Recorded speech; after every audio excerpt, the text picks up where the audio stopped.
Hi again. Here we have an XRP robot with a cheap $17 camera attached to it. And we also have a game piece, a little excavator. Can XRP robot use video to pick up, to approach and intake this game piece? Let's find out. I'm hitting a button on the joystick. My name is Gene. I'm a new mentor for high school robotics team FRC 714 from Newark, New Jersey. Today we're adding something really cool to this tiny little XRP robot. We're adding a camera that can be used for object detection and object following.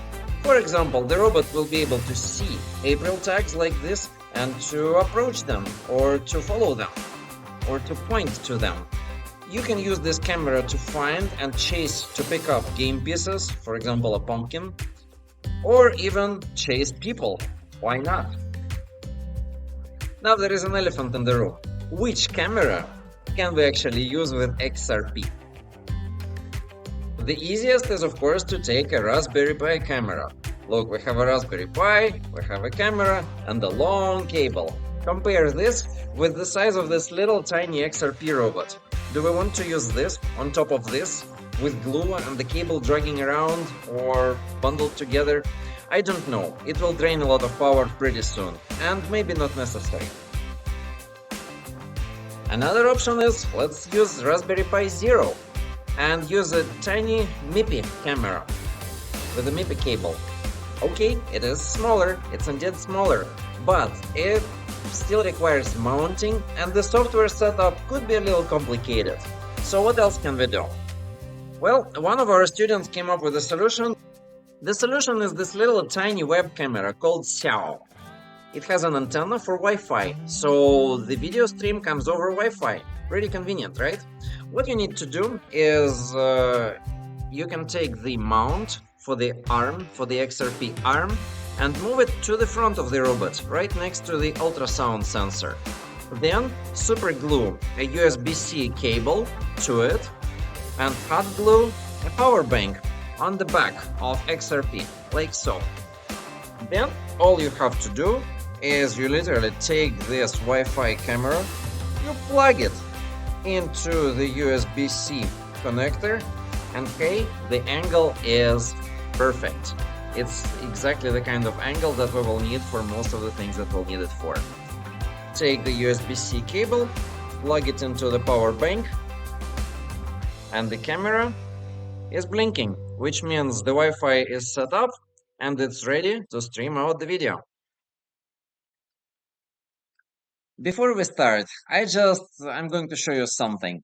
I downloaded the code that we're going to be using from today and I'm running it. Here my robot is standing right across from the April tag that it's going to detect. And when the robot is standing, the tag is detected fine. However, when the robot is turning, we seem to lose the detection a little. Why are we losing the detection? Because when the robot is moving, the picture is blurry. With every camera you use, cheap camera like we have here, or expensive low exposure global shutter camera, the picture will be more blurry when the robot is moving than when it is standing. So you get the best detection when the robot is moving slowly or not moving at all. Situation is known as motion blur, and that happens on every camera. It happens a lot on cheap cameras with big exposure, but it also happens on expensive global shutter low exposure cameras, just because they're cameras. And the only way I know to reduce or get rid of motion blur is to slow down or to completely stop the robot. Then you're not going to have the motion blur, right? So this is what the code for the robot should look like if it wants to follow an object, or it can be. If the robot is driving and it doesn't see anything, maybe because of the motion blur, it doesn't see the object detected anymore, then the robot should try to slow down and look at the camera again. Now, if the robot looks at the camera again and sees an object detected right now and seems to be straight ahead of it, or mostly straight ahead, then of course the right thing to do is to keep on driving. or to make one step forward and look again. Now, if the object is detected all the way on the left or on the right, for example, 60 degrees to the left, then perhaps the right thing to do for the robot is to turn left by 60 degrees and then look at the video again and go from there.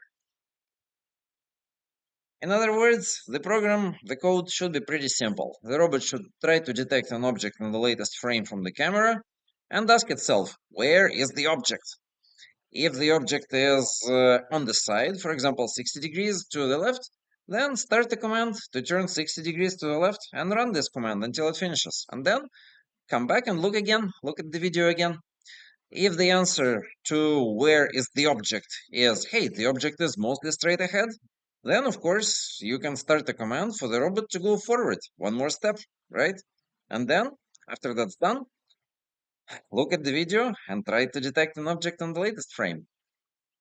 And finally, what's possible is that the robot looks at the freshest video frames from the camera, asks where is the object, and cannot detect an object on that video frame at all. The correct thing to do, as we discussed, is maybe it's motion blur, and the robot should slow down or completely stop to see better, and then try to look at the video frame from the camera again. Is there an object now? And of course, if you look at it at 1 frame, 2 frames, 3 frames, you still don't see an object, 10 frames, 50 frames, you still don't see an object detected, well, perhaps it's time to stop and say, I don't see an object anymore. Finished. Let's connect our Xiao camera to our XRP robot now. The question that everyone has, unfortunately, is what is the Wi-Fi password? So I'm putting it out here. This is the Wi-Fi password for everything in XRP. XRP-WPI lib. From the start to the end of this video. First, what we have to do is we need to find out the Wi-Fi network ID for the camera. What we do is we take the cable, a USB cable, plug it into the camera, into the Wi-Fi camera, and plug the whole thing into our computer. We should be able to connect to this camera over Wi-Fi to see what happens. Refresh the list of the Wi-Fi networks. Refresh the list of the Wi-Fi networks. Look, XRP cam-JJ. This looks like the camera network. If I hit connect, I might be asked for the password, but I already told you the password. It's XRP-WPI lib. Okay, so as you can see, I'm connected to the camera Wi-Fi network. So it's time to go to the camera address. And it's always 192.168.4221. It is hard-coded. Boom. We see it in the web browser. And if I scroll to the bottom of the page, on the left, there is this button, Start Stream. I can click it to see if the camera works. And there we go. This is our dog. His name is Rubble. And I think the camera works. Next step is simple. Now that we know the name of the camera's Wi-Fi network, what we need to do is we need to take our XRP robot and we need to make this robot connect to the network of the camera, or at least try to make this connection at first. So we go to the list of the Wi-Fi networks in here, we connect back to the robot's network directly, and then what we need to do is we need to go, and it will say, oh, there is no internet. Yes, there is no internet inside of the robot. That's okay. Next, we go to the robot's IP address, 192.168.42.1, and sometimes it's 0.22, sometimes it's 0.23, or sometimes it's 0.24. But in any case, after this, we have to say colon 5000. It means port 5000 for HTTP.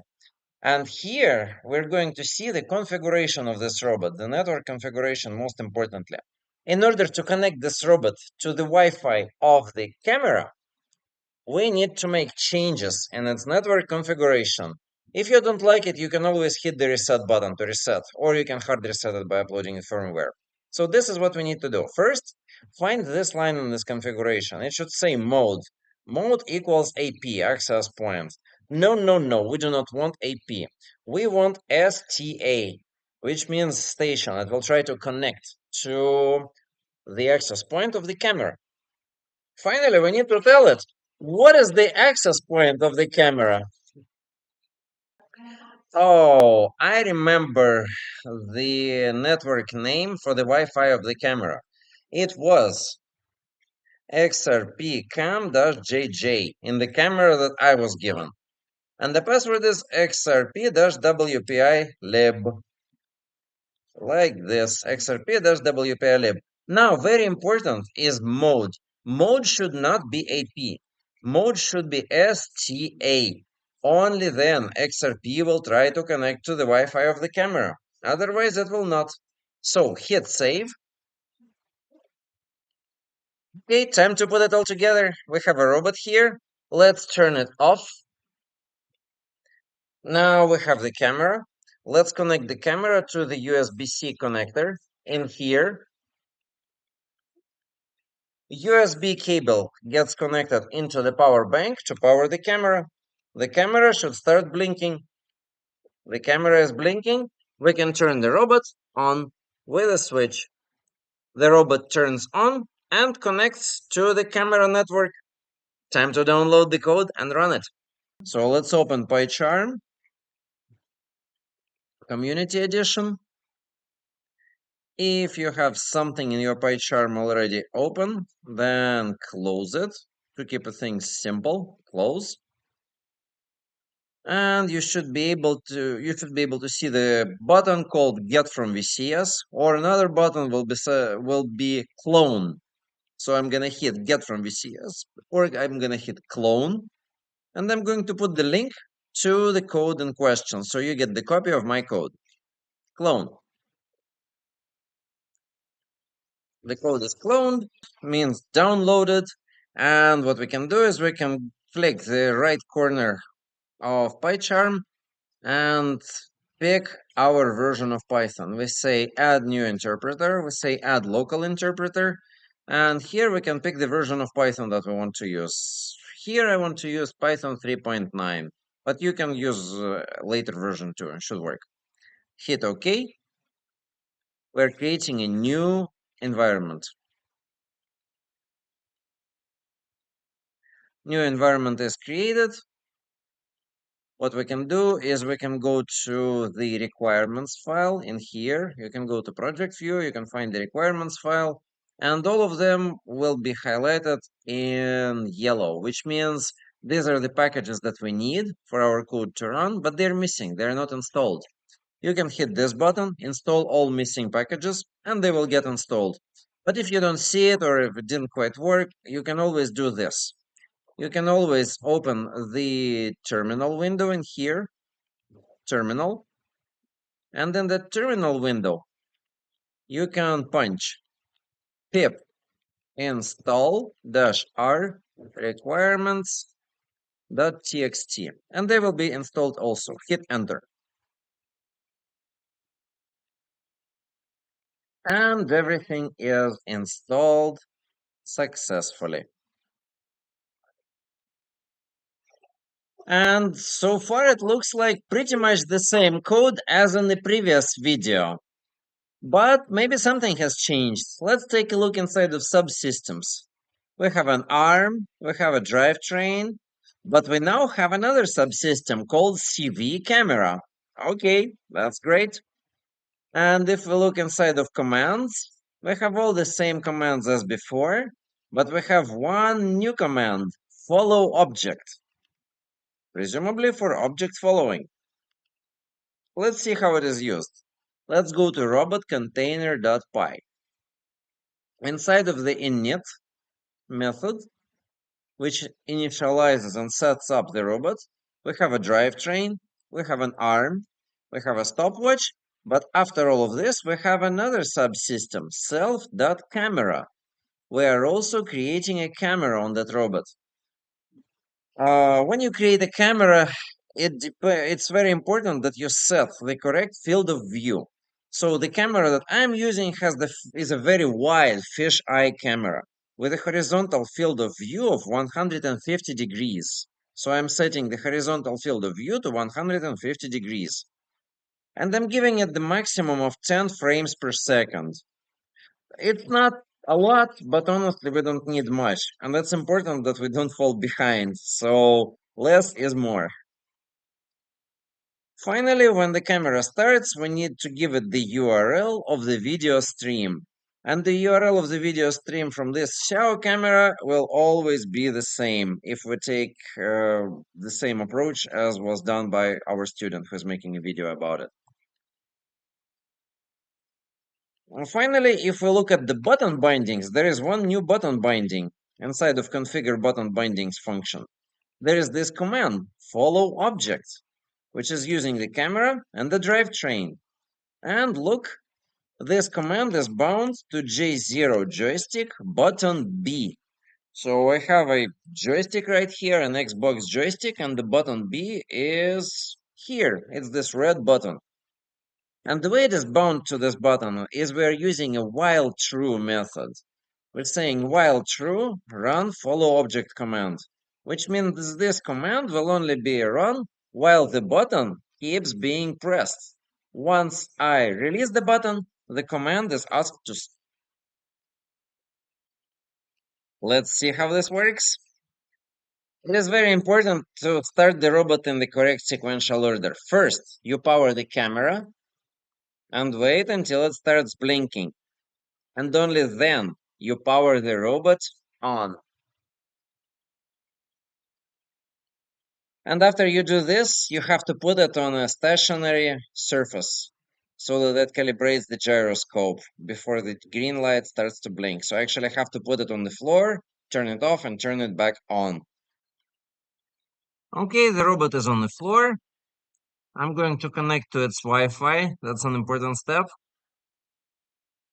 It will say there is no internet, but that's okay. And then I'm going to start the program. Let's see what happens. The program is started with this green button, and we see a robot video in here. In the video, we see a soccer ball. Let me select this soccer ball and let's see if robot can track it. Selected, hitting enter. There we go. Now when I turn the robot, it keeps track of the soccer ball. And most importantly, it's giving us the X coordinate of the soccer ball and the Y coordinate. If the soccer ball is on the left of the robot, X is negative, minus 35 degrees. Further on the left, it's more negative, minus 46 degrees.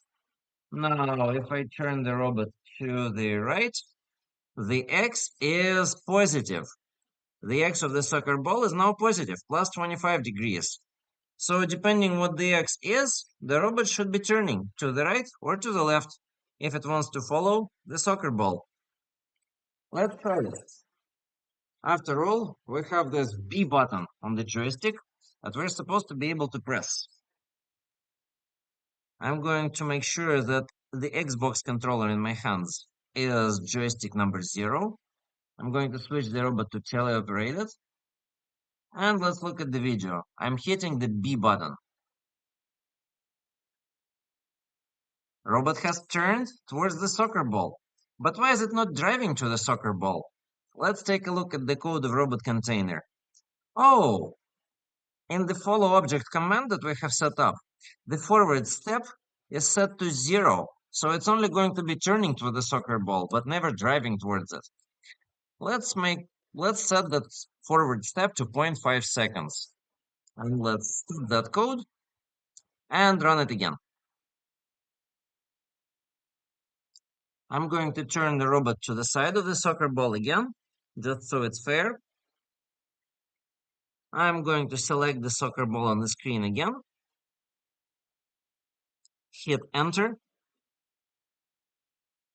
Enable the robot. Drag the joystick where it needs to be. And I'm going to press the B button again. Will the robot turn towards the ball and drive there? Let's see. Turning and driving.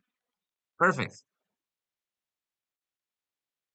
Trouble is the object is lost because we did not use a good detector for the soccer ball. So I have to select it again on the picture and hit enter. So now robot keeps track of the soccer ball again. And if I push the B button again, it will drive closer. Boom. Until the detection is lost again. Okay, so robot did not do a good job detecting a soccer ball because it lost the detection. What can we do to make sure the robot does not lose the detection?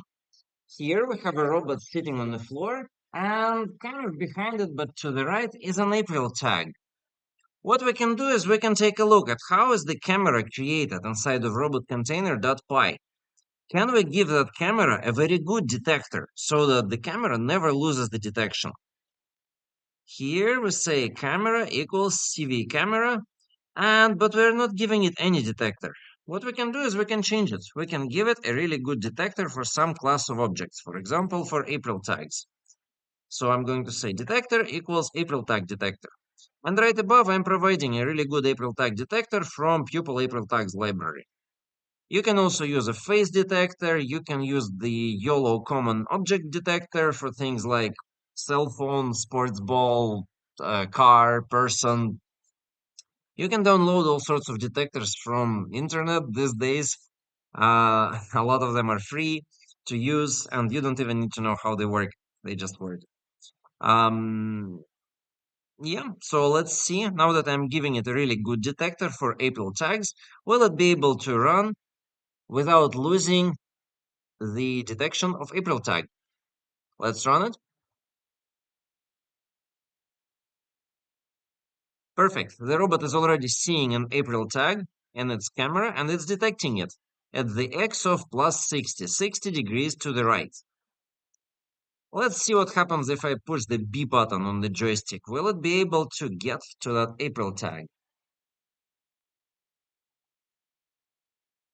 I'm pushing the B button on my joystick.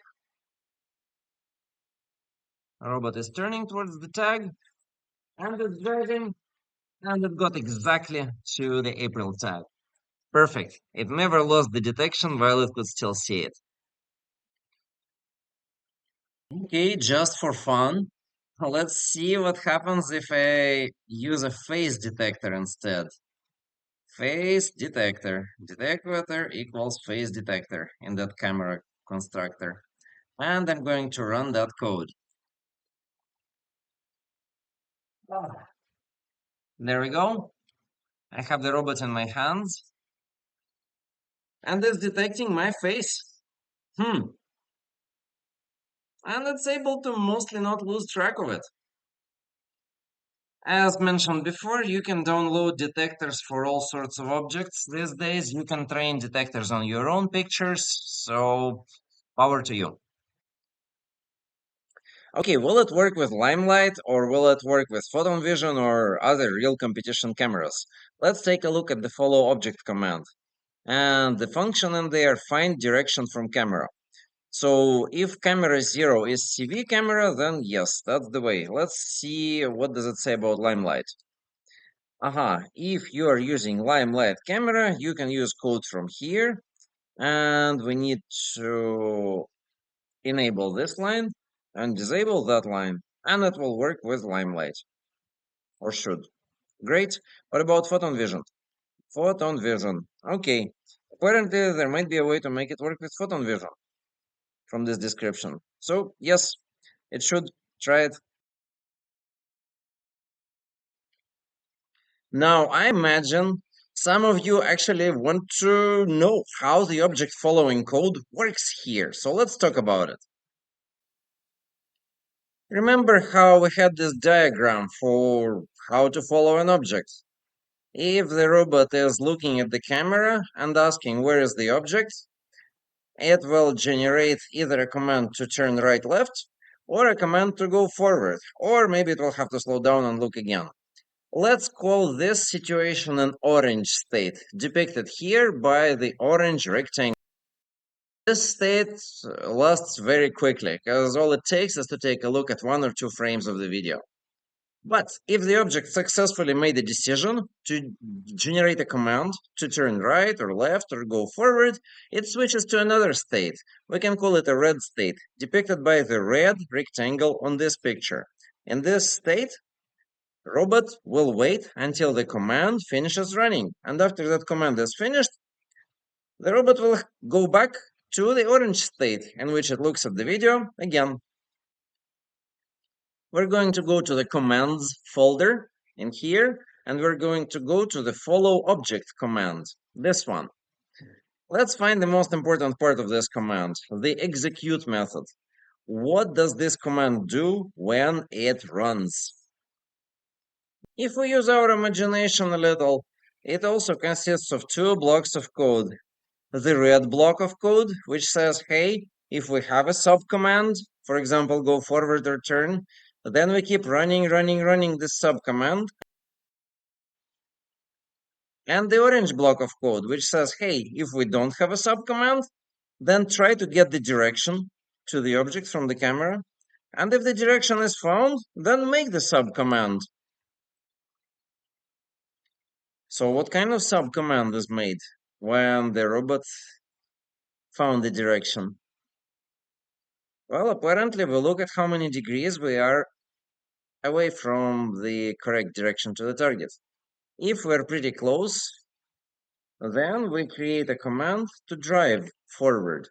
And we give it a timeout, for example, 0.25 seconds to make a step forward. But if we're way too far from the ideal direction, then we need to create a command to rotate the robot to the direction where we need it to point. If you have a robot that does not have a command to aim to a direction or to drive a certain number of distance, you can use this command instead of this. It's just less precise. Then you can use some kind of equivalent commands that you already have on your robot. For example, if you have a mechanism robot or a submarine or a drone, then these commands will look a little different. But the idea is the same. If your robot is facing very far away from the target, then you need a command to aim to the correct direction first. But if it's pretty much facing the target, then it should just drive forward and then look again. Finally, troubleshooting. What if something does not work? What do you do? For example, say we start a robot program and it seems to be running, but never able to connect to the robot. What do we do? Well, let's see. Is our Wi-Fi connected? Oh no, I'm not connected to the robot Wi-Fi. That's why. Okay, let me connect to the camera Wi-Fi. Perfect. Connected. Now that I connect to the right Wi-Fi, let me start again.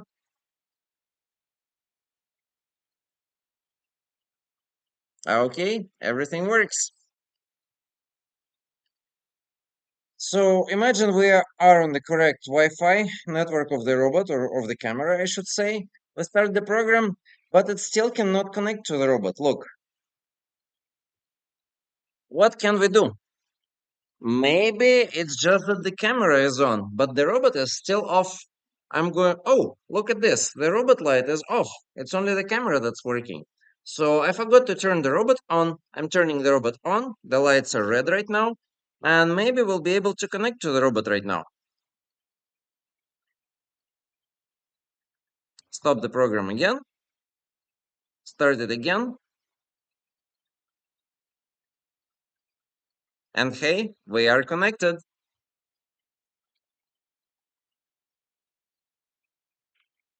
If you have any other trouble with the robot, please put it in the comments of the video and probably we'll have a solution for you.